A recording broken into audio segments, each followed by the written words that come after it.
Cities has issued a severe thunderstorm warning for northeastern Goodhue County and southeastern Minnesota, central Pierce County, until 3:15 p.m.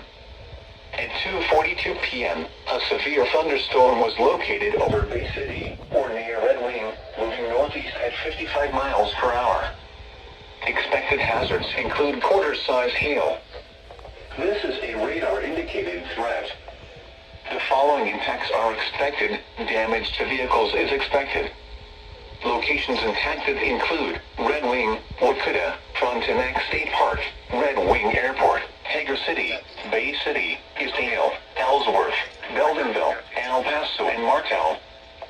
Seek shelter inside a well-built structure and stay away from windows. The storm is capable of producing large hail. A tornado watch remains in effect until 8 p.m. Friday for portions of southeast Minnesota and west central Wisconsin.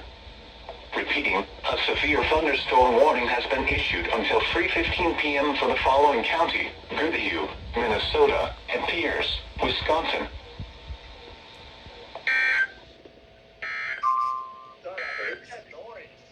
An area of strong thunderstorms